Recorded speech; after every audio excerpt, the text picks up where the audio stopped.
Con el primer subterfugio bombardearon nuestros huertos y campos. Con el segundo asesinaron a nuestros hermanos combatientes y, con ellos, a sus madres. Con el tercero mataron a nuestros niños y niñas mientras jugaban o dormían. Con el cuarto subterfugio destrozaron nuestras casas, muchas vacías. Luego, las mezquitas, los cementerios cristianos y las bibliotecas religiosas. Con el quinto, lanzaron obuses contra nuestros colegios.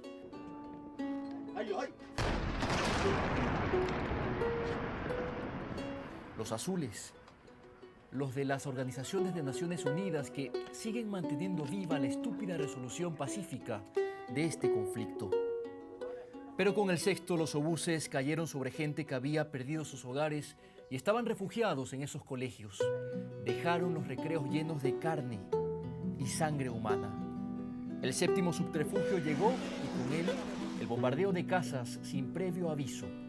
Más de 60 familias asesinadas, desaparecidas, para llenar las tumbas horizontales de los cementerios de la Franja de Gaza. Octavo subterfugio, más combatientes en sus coches, motocicletas, calcinados. Sus cuerpos en la misma postura, sentados pero negruzcos. Sus calaveras, si las hay, a punto de caer del cuerpo. Todo esto sin importar que vayan con ancianos, mujeres o niños. No importa. Todos son terroristas. Y mientras continúan los subterfugios, siguen llegando a los hospitales restos de brazos, piernas, niños de escasos meses o años de vida con el cráneo destrozado, bebés con metralla por todo su delicado cuerpo. Llegan también mujeres con partos desavenidos, con su feto muerto. Llegan ancianos vestidos de blanco que pensaban haber muerto tranquilamente en su cama. Llegan mareas de gente al paso de Rafah con Egipto, pidiendo que se abran las puertas para salir del infierno. Todas las veces que tú has visto una noticia de Gaza desde tu casa, yo tenía náuseas por el olor a cuerpos descompuestos, a cerebros esparcidos, a muerte, humedad, calor, pólvora, gases tóxicos. O estaba saltando al suelo por una explosión, corriendo con el coche porque nos alcanzaban los obuses, trabajando 20 horas seguidas para escribir o editar un reportaje sobre los letales subterfugios de Israel. Más víctimas mortales en ataques israelíes bajo la supuesta protección de las Naciones Unidas. Una prueba más de que Israel ni respeta a los civiles inocentes ni cumple con las leyes internacionales. Isabel Pérez, Hispan TV, Franja de Gaza. Hoy en Mundo al Revés conversamos con una periodista de paz, afincada en la lejana y convulsionada Franja de Gaza, donde trabaja como corresponsal de guerra. ¿Una paradoja? Lo averiguamos de inmediato. Mi nombre es Abraham Verduga. Así empezamos.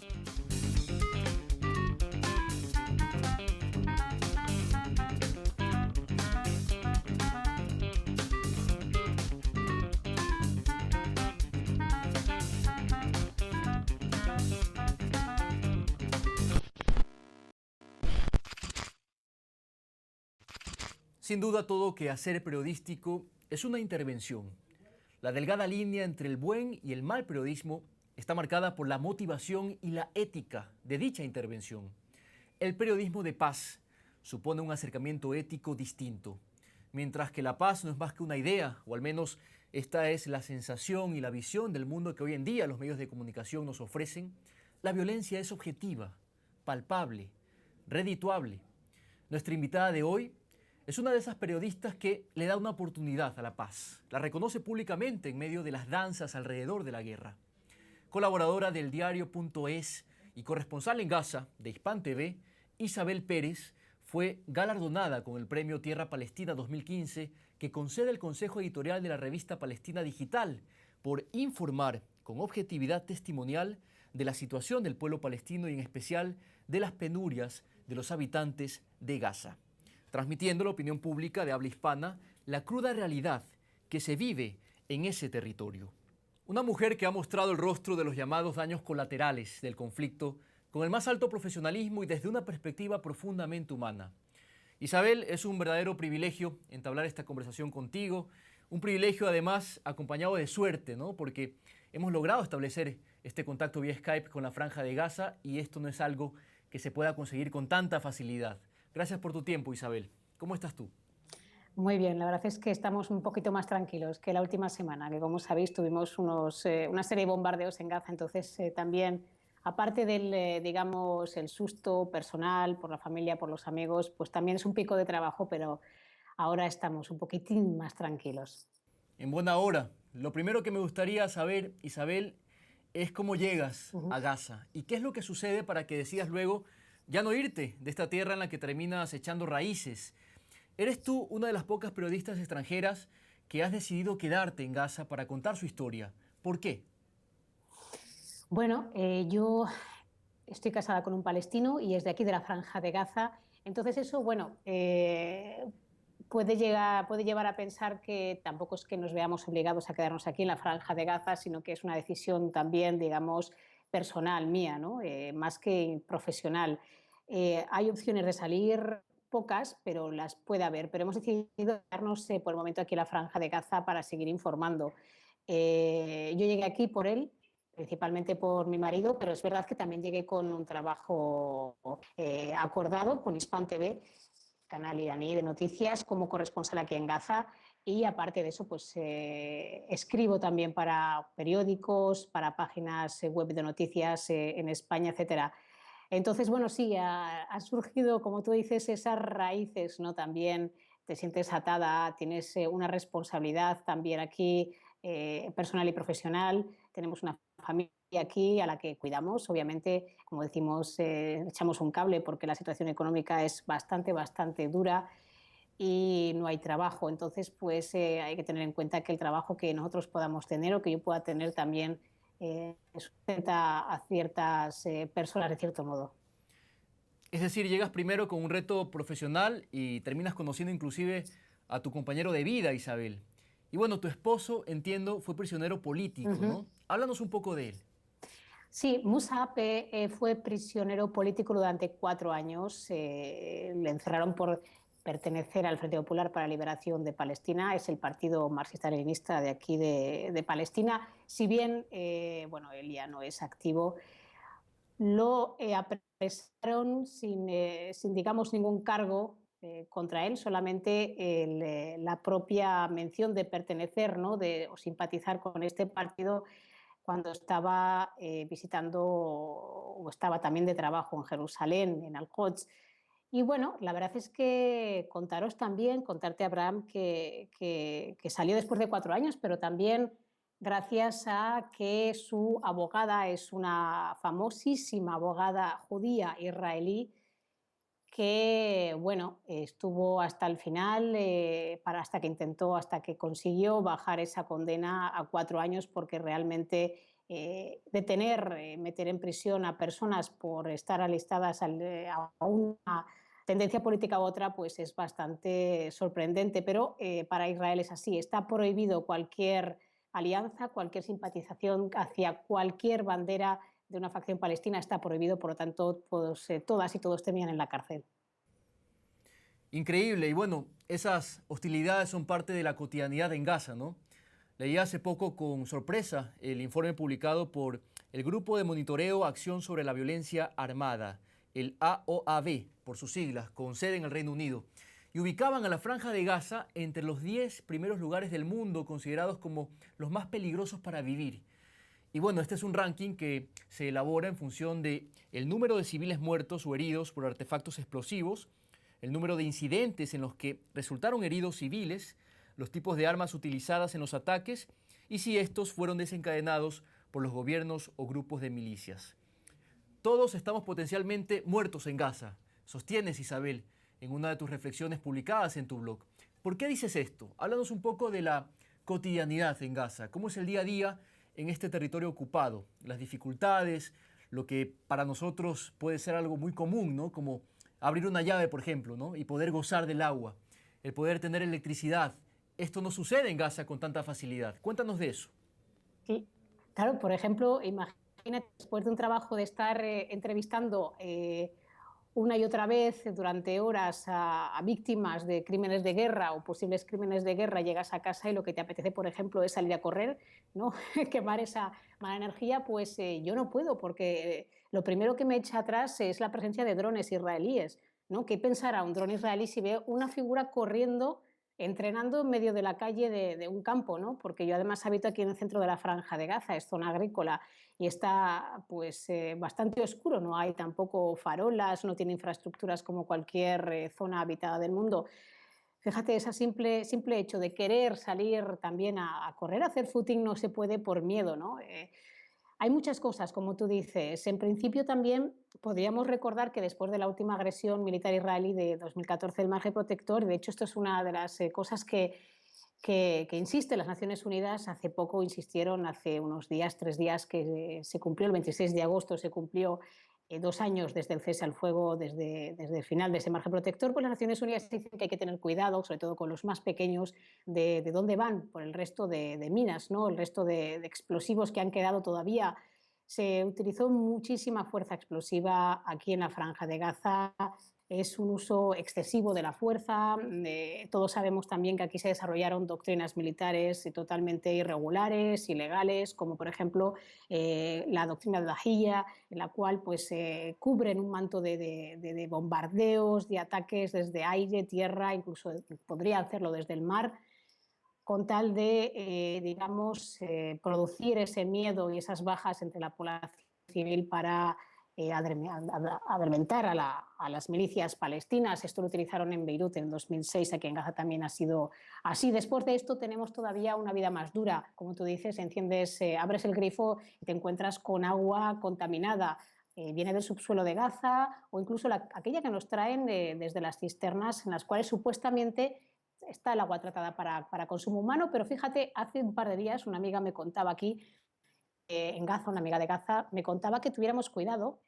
Yo personalmente hace poco acabo de salir de otro episodio de Salmonella tifoidea por segunda vez en estos casi 4 años aquí, y ella me contaba que el otro día cogí una toma de agua, de esta agua potabilizada, y la fue a llevar a un laboratorio y dijeron que había no sé cuántos tipos de bacterias y que seguía siendo peligrosa. El material es obsoleto, no dejan entrar material suficiente a la Franja de Gaza.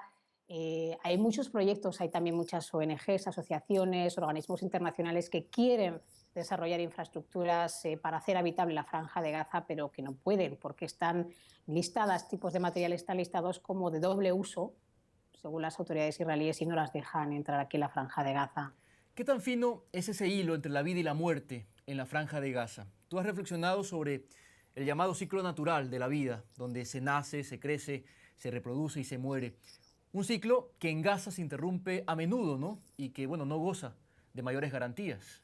De hecho, a veces es demasiado corto. De hecho, incluso un niño te puede hablar de la muerte como si te estuviera hablando de tomar un bocadillo de queso. O sea, es un proceso natural. Hoy además ha habido también una sentada protagonizada por niños, y estos niños tienen una elocuencia en sus palabras que asusta, a mí me asusta. La verdad es que un niño no tendría que conocer, ni siquiera tendría que saber sobre temas políticos, pero ellos lo saben.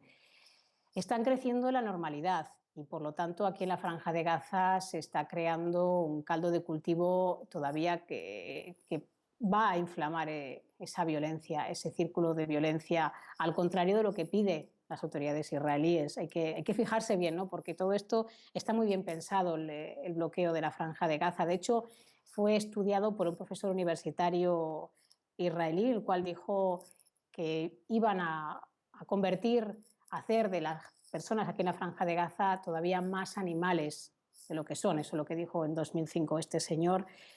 Y todo está pensado para eso, ¿no? Para deshumanizar a las personas de la Franja de Gaza, al mismo tiempo que Israel, las autoridades israelíes insisten, hablan delante de la opinión pública, de la comunidad internacional, de que aquí hay un grupo terrorista gobernando, Hamas, que sigue gobernando de facto el gobierno, de que está convenciendo a los jóvenes, incluso a los niños, a alistarse en sus milicias, si bien no se da otra opción.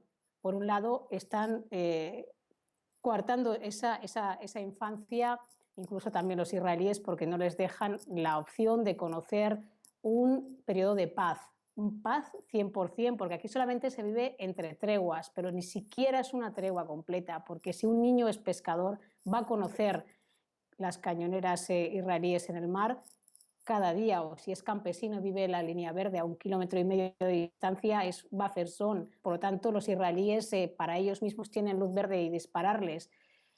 Incluso hace un día empezó la escuela y la primera noticia que surgió es que la COGAT, que es la coordinadora israelí para entrada entrada de materiales, salida de personas, asuntos civiles de aquí, de los territorios ocupados palestinos, no permitió la entrada, todavía no ha permitido la entrada de 300.000 libros de texto de matemáticas, etcétera, para los niños. O sea, ya los niños saben, estos libros de texto no me los ha dejado entrar Israel. Y así se alimenta el odio, la violencia. Si abrían los pasos, si se levantara el bloqueo, si realmente se hablara de paz, porque se quiere, pues todo esto no permanecería así. Has hablado de la comunidad internacional, Isabel. Yo me pregunto, ¿qué significado tiene la tan manoseada comunidad internacional para los gazatíes? Un saludo a la bandera, a fin de cuentas. No se ve mayor impacto de la comunidad internacional. Por un lado, es una bandera azul, es un azul parecidísimo al azul de Israel, de la bandera israelí, por lo tanto tienen bastante connotaciones peyorativas entre los gazaitíes y los palestinos. Eso es algo casi psicológico, abstracto, pero influye. Por otro lado, ya no tiene el peso que tenía, porque llevan desde 1948, 1950, cuando se creó la UNRWA, la Agencia de Naciones Unidas para el Apoyo al Refugiado Palestino, esperando una casa, esperando volver a sus hogares. Viven en campos de refugiados cada vez más hacinados, donde apenas entra la luz del sol, donde no hay, digamos, libertad. Cualquier persona, digamos, escucha lo que hace la familia de al lado porque las casas están totalmente pegadas. Entonces eso agobia mucho, ¿no? Digamos, estresa mucho psicológicamente, incluso con el paso de los años, y eso es un estrés que incluso lo están pasando a las otras generaciones. Bueno, también las Naciones Unidas para la Población Gazaití después de 2014 ha perdido la fuerza ante Israel, la poca que tenían, porque recordemos que Israel bombardeó zonas de Naciones Unidas como los colegios donde estaban refugiados los palestinos. Yo recuerdo además el episodio de bombardeo de uno de ellos, lo recuerdo muy bien porque hablé con gente de Naciones Unidas misma que estaba en ese momento. Hablé por teléfono y me contaban asustados que no podían creer lo que habían visto, ¿no?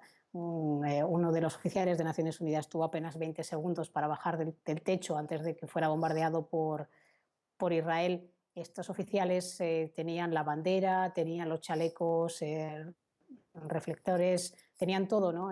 Que dejaba claro que eran Naciones Unidas y que solamente estaban haciendo una revisión de los hechos, estaban viendo qué había sucedido porque ella había sido bombardeada con refugiados dentro. Esas tres cosas, ¿no? Han perdido la fuerza, el respeto ante la población, que ya pues no creen en ninguna de sus palabras. Una guerra de los subterfugios, ¿no? Como la denominas en tu blog, del cual, por cierto, me gustaría hablar más adelante. Una guerra que transcurre en tiempo real, a vista y paciencia de todo el mundo y justificada con pretextos políticos, con esos subterfugios informativos que van degradando de a poco la conciencia, el sentido de la dignidad de la especie humana. Es duro observar, Isabel, cómo la tragedia palestina pasa casi desapercibida. ¿Por qué no un Je suis Gaza? ¿Por qué no un Je suis Palestinian, ¿no? ¿Por qué vale más la vida de un viandante francés que la de un niño palestino? Porque los han deshumanizado en las noticias. Yo lo veo también, lo he visto durante la cobertura de 2014 y te voy a contar una anécdota que me sucedió en un ascensor. Le he contado alguna vez en alguna charla porque lo explica todo. Estaba dentro de un ascensor bajando del hotel donde nos tuvimos que evacuar, en Gaza, enfrente de la costa. Después lo tuvimos que evacuar porque decían que iba a ser bombardeado. Estaba en el ascensor con una señora mucho más mayor que yo, periodista alemana, y se paró el ascensor porque se fue la electricidad durante unos poquitos segundos, y la mujer me decía en inglés que no sabía cómo podían vivir aquí sin electricidad. Yo le contesté diciendo, sí, es cierto, es muy duro, y cuando me disponía, ¿no?, a contarle un poquito también mi experiencia personal viviendo en Gaza, ella me interrumpió y me dijo, sí, pero para nosotros los periodistas es más importante la electricidad, porque tenemos que enviar nuestros reportes y nuestro trabajo. Bueno, lo deshumanizamos o lo deshumanizan en los medios, pero también es la actitud del periodista el que parece que no llega a entender la electricidad, cuán importante es. No es importante tener una bombilla encendida, sino que las aguas residuales fluyan y no se queden estancadas debajo de una casa, porque es muy desagradable despertarse con aguas residuales. O la nevera cuando se te echa a perder, ¿no? No puedes tener nada en el congelador prácticamente. Entonces es bastante, digamos, quita tiempo, ¿no? Tener que ir a comprar día a día la comida. Hablamos de eso sobre todo, o por ejemplo durante el invierno, la electricidad es muy importante durante el invierno para calentar la casa con una calefacción, porque hay niños y los niños pues, sufren, los mayores también, los enfermos de ese frío que pueden llegar a morir. Es un frío húmedo también. Y eso ha ocurrido aquí en la Franja de Gaza, aparte de las muertes que suceden de forma congénita, niños, bebés que nacen muy débiles, pero hay niños que han muerto por el frío aquí en Gaza. Qué duro, qué duro. Y bueno, noto siempre en tus relatos, en tu trabajo en general, ese énfasis especial que pones en los niños. Vimos la historia que documentas de Carmel y Mohamed.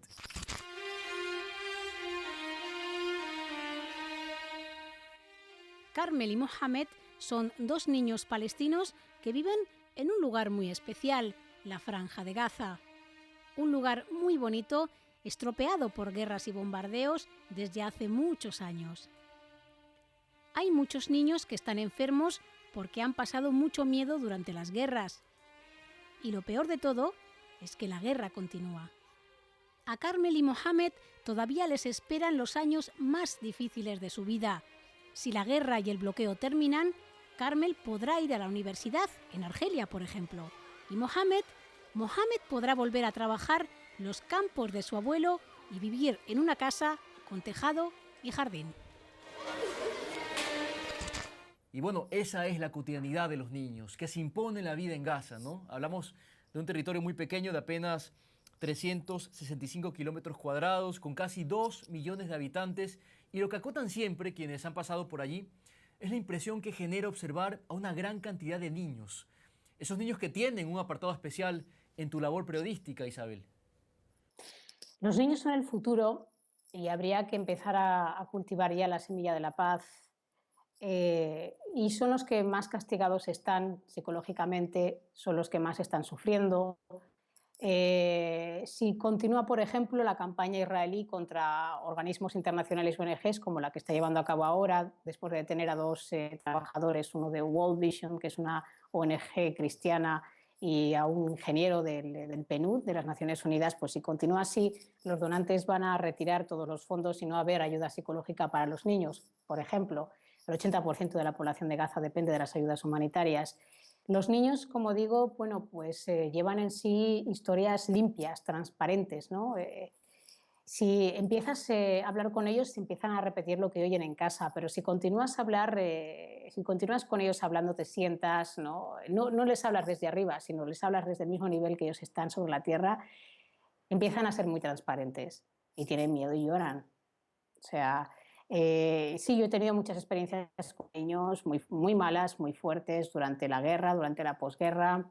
Por ejemplo, Carmel y Mohamed, alguien me dijo en un comentario que me preguntó si yo había intentado reflejar ahí en ese vídeo que, por ejemplo, Mohamed representa el niño refugiado que vive en un campo en Jabalia y Carmel, la niña con una familia más adinerada. Bueno, pues ahora mismo Carmel, en ese momento Carmel estaba yendo a un colegio privado. En este momento Carmel ha tenido que volver a un colegio de Naciones Unidas porque su familia ya no puede enviarles a los niños a un colegio privado con una educación buena. La economía en Gaza ha bajado, hay una depresión económica muy fuerte, muy atenuada y según el Fondo Monetario Internacional, después de 2014, es el lugar del mundo donde más desempleo hay. Tenemos un 43% de desempleo, 60% entre los jóvenes y esto, bueno, pues es una bola de nieve que va afectando a todos los niveles, ¿no? El padre de Carmen sí tiene trabajo, pero se ha visto afectado, ¿no? También por la guerra y por intentar vivir mejor y así es como tenemos esos niños ahora yendo de nuevo, esa niña yendo de nuevo a un campo de refugiados para ir a una escuela de niños refugiados porque no se puede.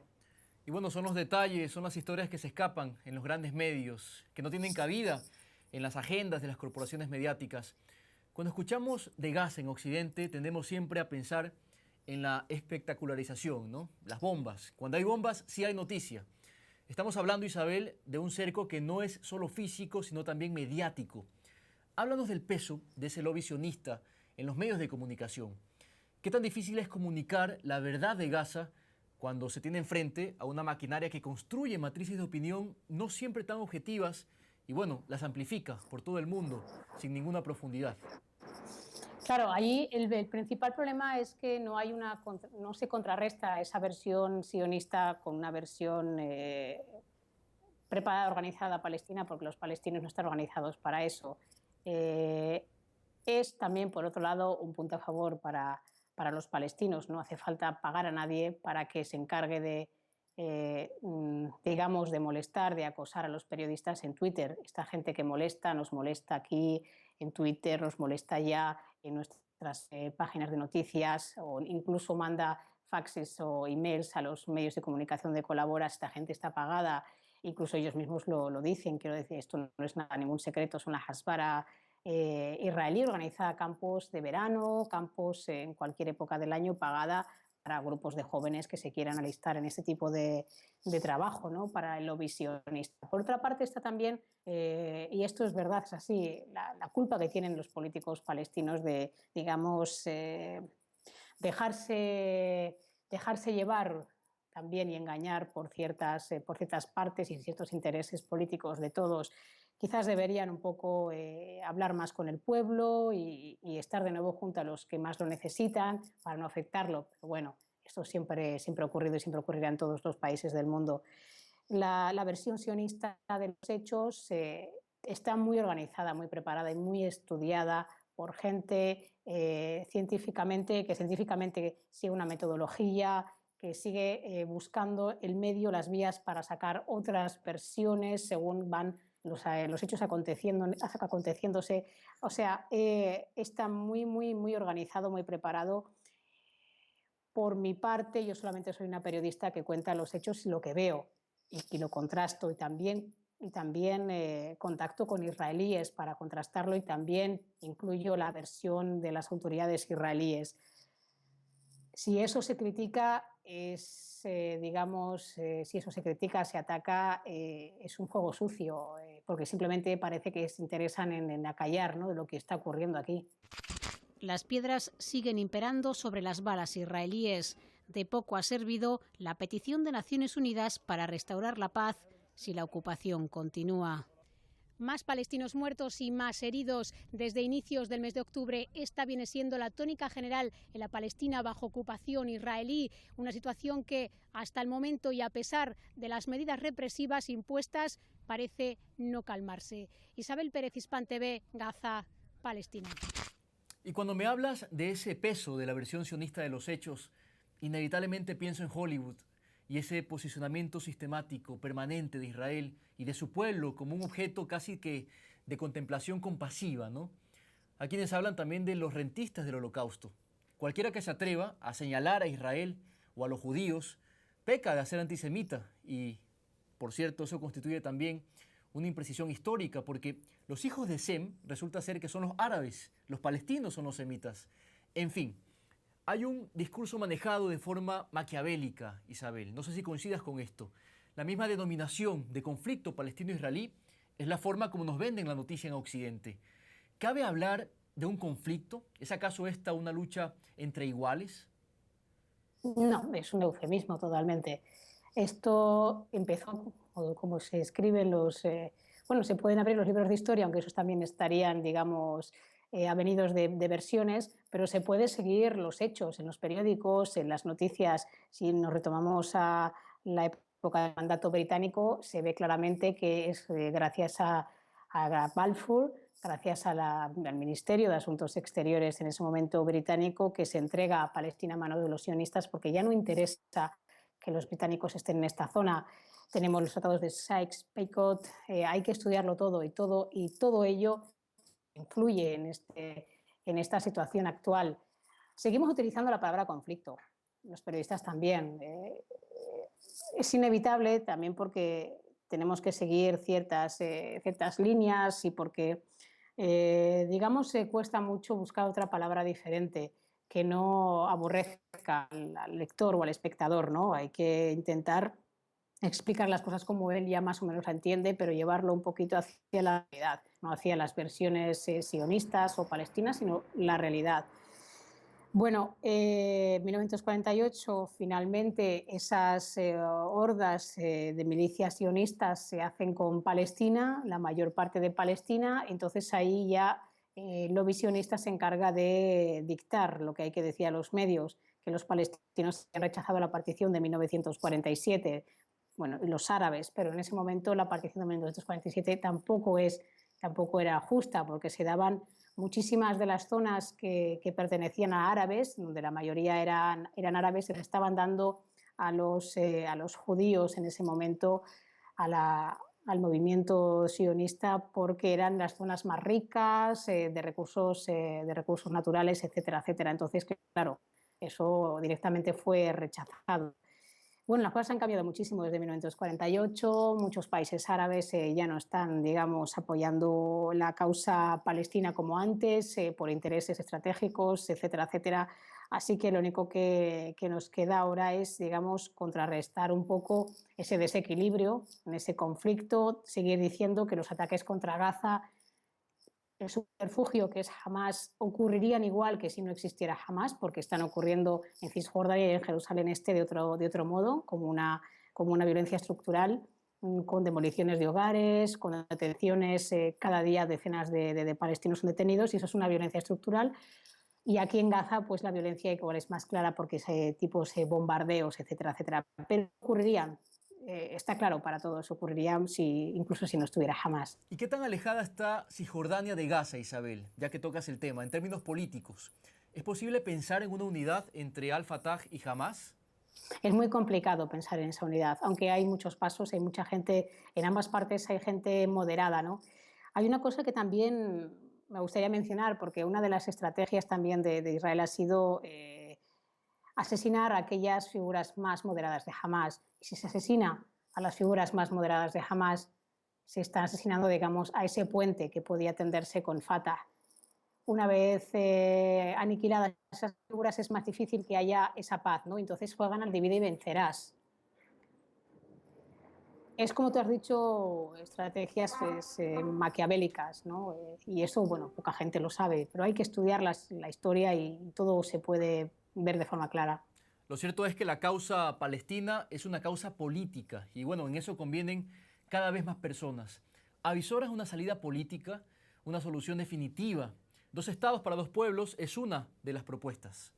Es una de las propuestas, pero cada vez es más complicada porque ya Cisjordania se está quedando en manos de las colonias ilegales. Más del 60% del territorio de Cisjordania, dentro de los territorios de 1967, están bajo las colonias. Incluso Netanyahu lo dijo Obama directamente. Se puede buscar el vídeo y ver en una reunión con el presidente de Estados Unidos, Obama, que no se puede volver, dice, no se podía volver a las fronteras de 1967, después de esa guerra. Si Netanyahu no quiere, ¿cómo se va a establecer esos 2 estados, uno palestino y uno israelí? ¿Dónde va a estar el Estado palestino? ¿Qué autonomía va a tener? ¿No? Porque hablamos de independencia de Palestina, pero ¿qué tipo de independencia tendría? Ahora la otra solución, que hay gente que también aboga, y entre ellas hay israelíes, pues es la solución de un único Estado democrático y laico para todos, ¿no? Hablan de una nueva bandera, un nuevo nombre que no sea Israel ni Palestina, o que sea Israel-Palestina, ambas cosas, que se reparta la tierra, que vuelvan los refugiados y refugiadas palestinas según se dicta en la resolución 194 de Naciones Unidas, un derecho inalienable al retorno. Y así parece ser que irían mejor las cosas, pero aplicar esto es hartamente complicado. En este punto hacemos una pausa, será muy breve. Ya regresamos con más de Isabel Pérez, hoy en Mundo al Revés. No se aparten.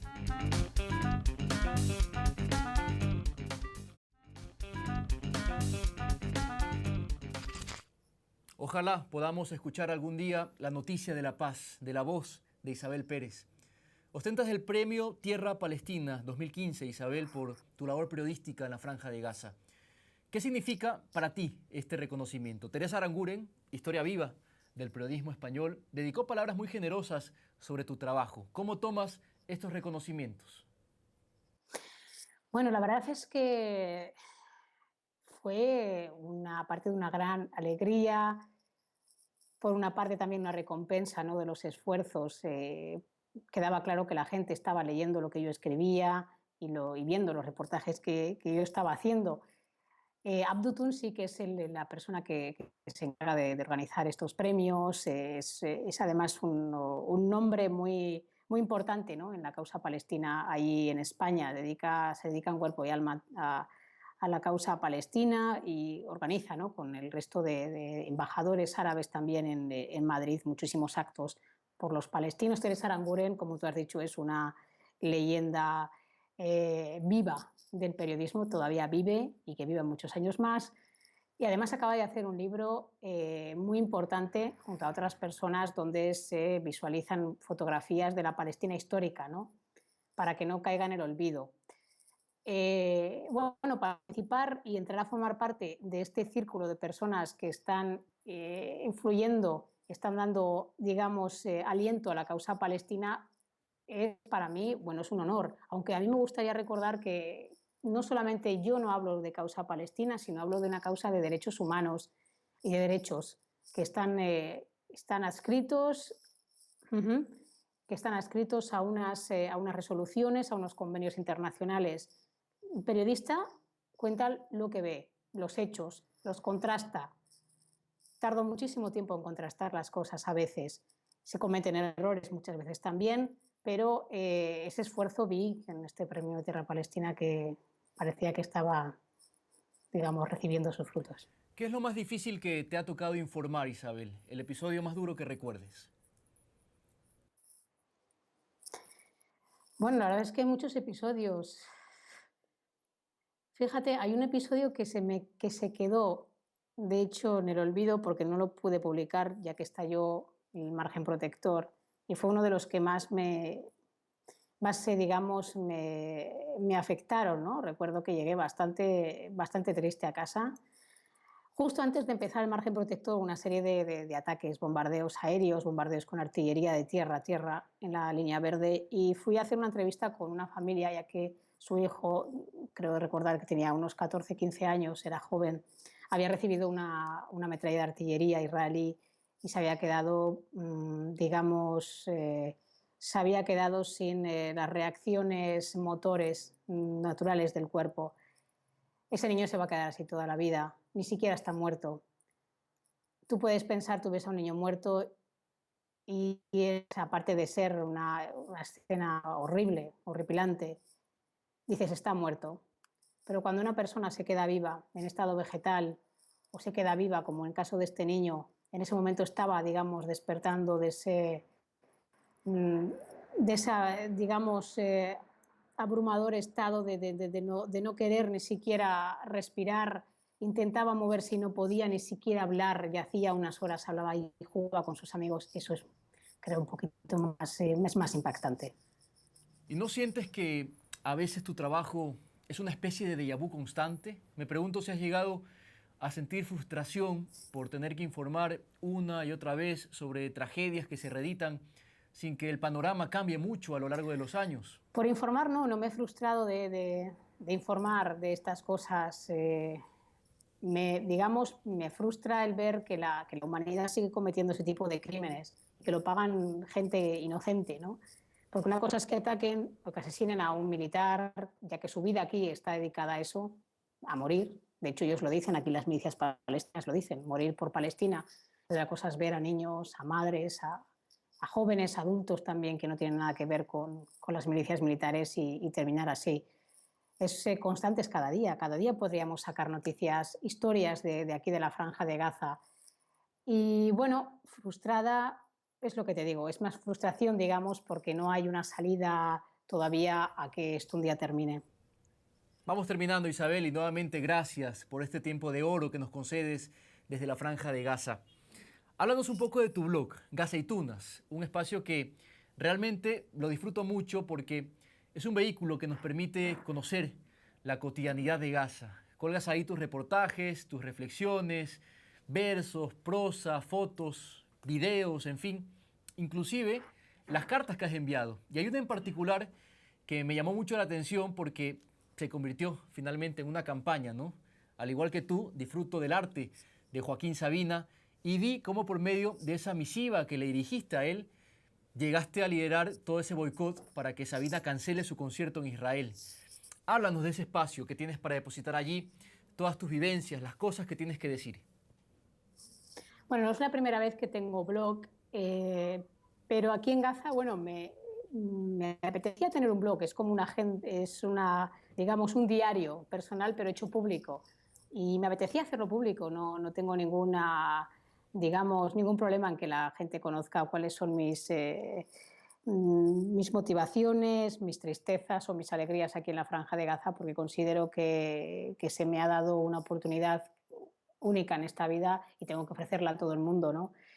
Hace mucho que no la muevo, el blog, hace mucho que no lo actualizo porque, bueno, con tanto trabajo, en las últimas semanas he tenido muchos artículos escritos y toman tiempo de llamadas, de corregir, etcétera, etcétera, pero me gustaba bastante la idea de ofrecer al mundo algo gratis, algo que también, por otro lado, quizás algunos compañeros periodistas me digan que no es totalmente plausible, ¿no? Dar gratis cierta información, pero como tú dices, son reflexiones mías, es algo personal, es un diario.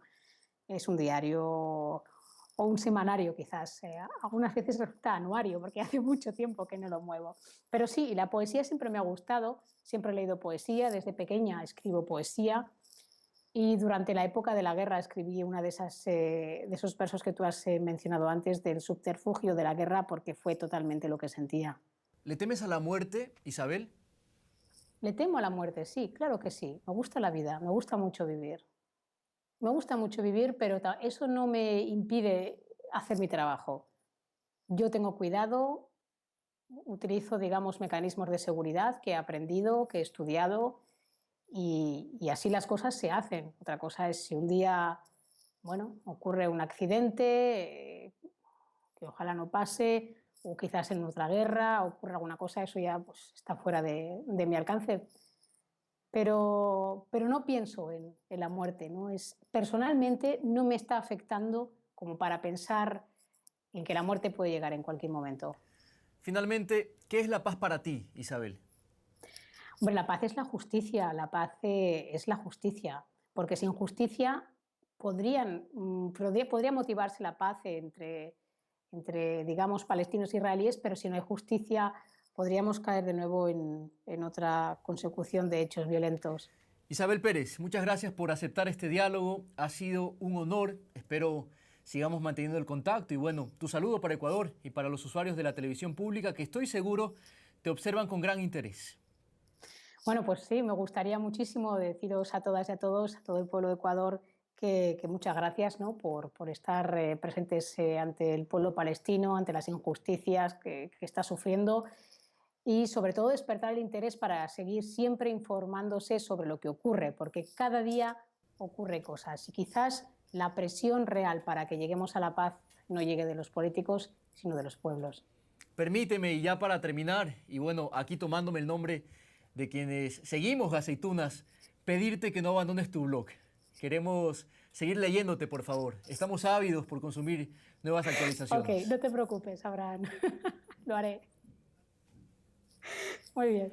Bueno, te agradecemos, Isabel. Un fuerte abrazo. Cuídate mucho. Gracias, abrazos. La llamada comunidad internacional existe, se preguntaba Eduardo Galeano en su ensayo Gaza. ¿Es algo más que un club de mercaderes, banqueros y guerreros? ¿Es algo más que el nombre artístico que los Estados Unidos se ponen cuando hacen teatro? Ante la tragedia de Gaza, la hipocresía mundial se luce una vez más, como siempre. La indiferencia, los discursos vacíos, las declaraciones huecas, las declamaciones altisonantes, las posturas ambiguas, rinden tributo a la sagrada impunidad. Ante la tragedia de Gaza, los países árabes se lavan las manos, como siempre. Y como siempre, los países europeos se frotan las manos. La vieja Europa, tan capaz de belleza y de perversidad, derrama alguna que otra lágrima mientras secretamente celebra esta jugada maestra, porque la cacería de judíos fue siempre una costumbre europea. Pero desde hace medio siglo, esa deuda histórica está siendo cobrada a los palestinos, que también son semitas y que nunca fueron ni son antisemitas. Ellos están pagando en sangre constante y sonante una cuenta ajena. Será hasta el próximo jueves.